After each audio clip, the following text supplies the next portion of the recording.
quick bit of background about me and my business. 30 employees. We've been going for about 14 years.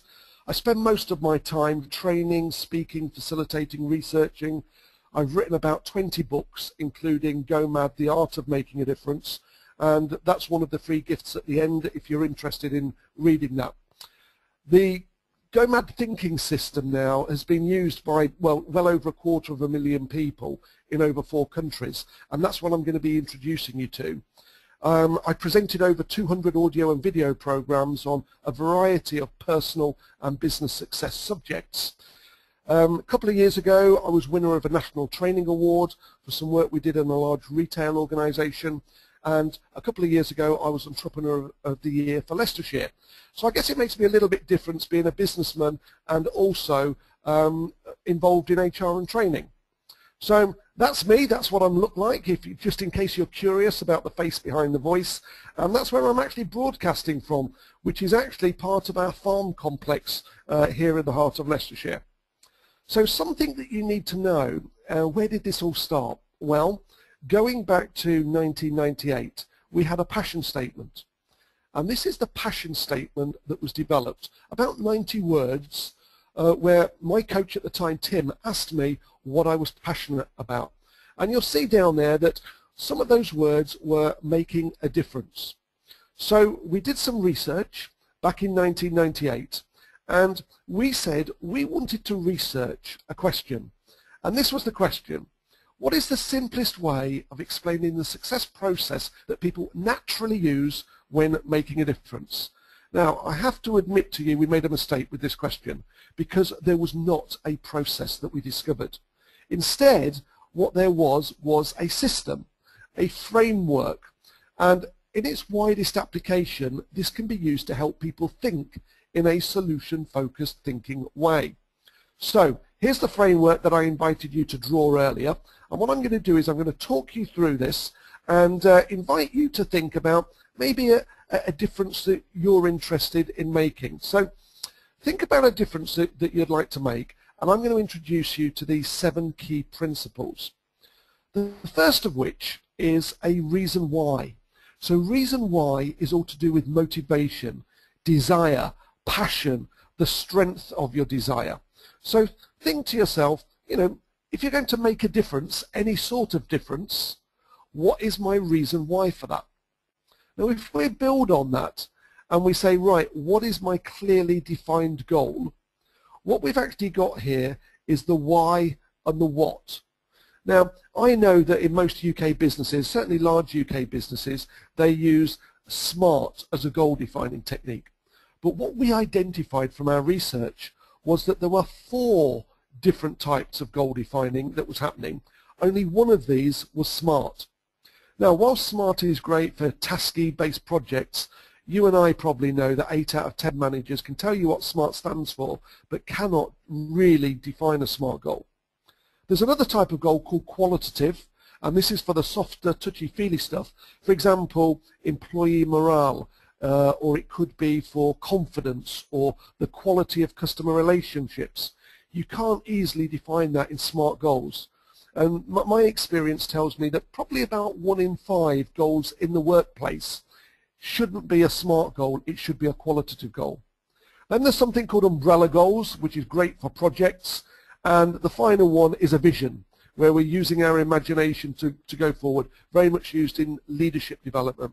Now, if you're not familiar with those 4 goal-defining techniques, at the end of this webinar, you might want to choose the book Go Mad About Coaching, which talks you through them about how to do that. So let's just have some very quick goal-defining tips here. Things that commonly people don't do but should. This is about focusing on what you want. Being very auditable. Now, I have an imaginary character that when I'm running training programs I introduce people to, and this is the audit police. So if you imagine that this person is going to turn up on a certain time, on a certain day, and say, hello, hello, hello, what's the difference that you said you were going to make way back then? If it could be that crystal clear and auditable, why don't we write it down now? So, goals should be written. Should be exciting and engage the imagination, preferably written in present tense, and critically they should only contain one thing. Now, so that's the why and the what. So a little quiz question for you here. I'm going to invite you to think back to 1996. Go back 15 years ago. Think how old you were. Think about where you were living, what job you were doing, if you were working at that time. If you'd have switched on your radio, you would have heard the Spice Girls, because this is the year of girl power when they first burst onto the scene. And do you know what? They actually beat me to the first two key principles of the Go Mad framework. Because what was the name of their first big hit single? Hands up, anybody that knows it? Any Spice Girls fans can recall it?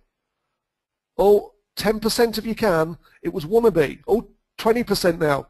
I'll tell you what I want, what I really, really want, the Spice Girls sang. And what they were really doing was describing the first two key principles. Because tell you what I want is a clearly defined goal. Tell you what I really, really want is a strong reason why. They then spoilt it and went zig-a-zig. What they should have done is go, I tell you what I want, what I really, really want, and then I'll check my self-belief that it's achievable. So self-belief is another key principle. It obviously doesn't scan very well, and you can only get it on very rare Eastern European import labels. But if you remember a little bit of girl power, I tell you what I want, what I really, really want, and then I'll check my self-belief that it's achievable, you've basically got the first of those key principles in place. Now, self-belief is a big area in its own right. You know, we could spend a whole webinar just looking at that.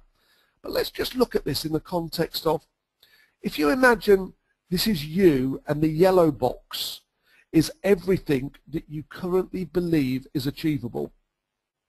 All your beliefs, your comfort zone is within that yellow box. But that's really only an imagined boundary. It's just what you think. Whereas the blue represents everything that is achievable, you just don't believe it yet. So with some people, we need to do some work with them around their self-belief. Once we know what we want, what we really, really want, we've checked our self-belief that it's achievable, we can then move over to the P. And the P represents plan priorities. Now, if you remember that the research question was to simplify this, what plan priorities actually contains is another P. And that P is possibility thinking. So think about what you want to achieve. Have you got a clear enough goal? Have you got a strong enough reason why? Have you got a level of self-belief that it's achievable? And then we start to go, right, what possibilities could help me to get there? And my next slide is going to show you 10 possibility areas that we identified from our research, that if you do some thinking about those, it will stretch your thinking wider and more deeper than normal. And this becomes a little toolkit for people on training programs, so they have a possibility thinking toolkit. Once we've generated a large range of possibilities, we can then prioritize those into actions and then plan in the time for those priorities. So a simple three-step process there: possibilities, priorities, and planning in the time. So let's look at those possibility areas. What most people do when they think of possibility thinking is they think about possible tasks and things to do. But that's only one of 10.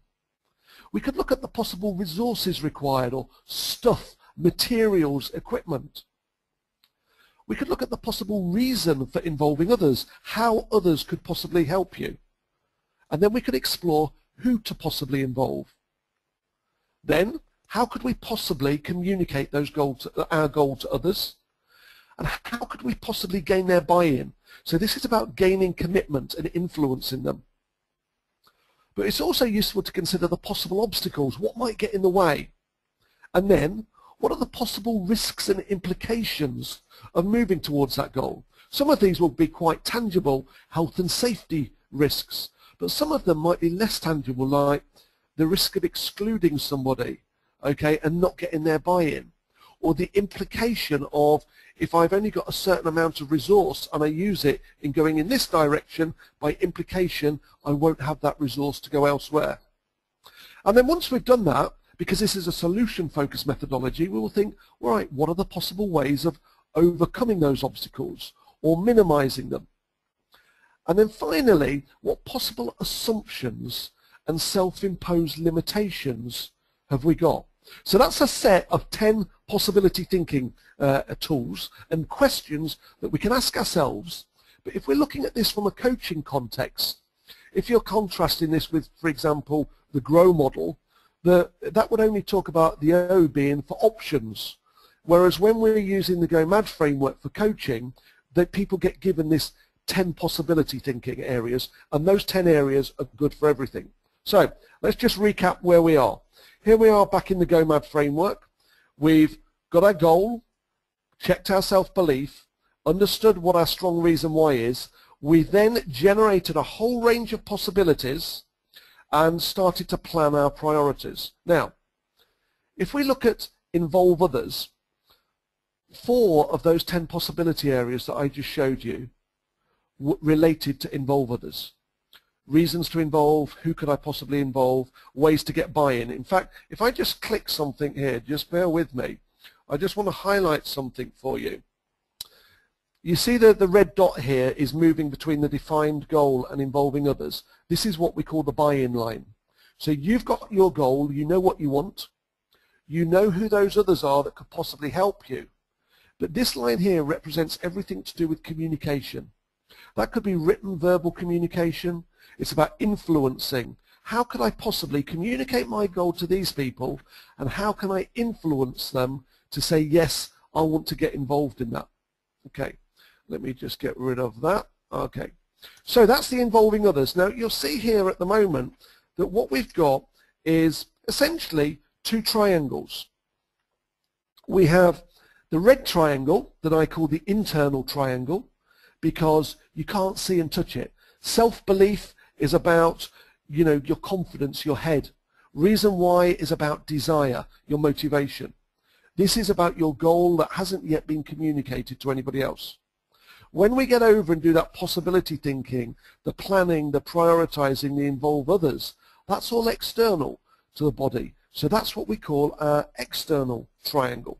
Okay, so let's just go back to the framework here, and I just want to introduce you to the 6th key principle. And the 6th key principle is about taking personal responsibility. And taking personal responsibility really means about having choices, about choosing who to involve, about choosing how much time do I spend planning, prioritizing, thinking possibilities, and also about choosing what my goal is, choosing about self-belief, and choosing whether or not you can be bothered. Okay, let's just see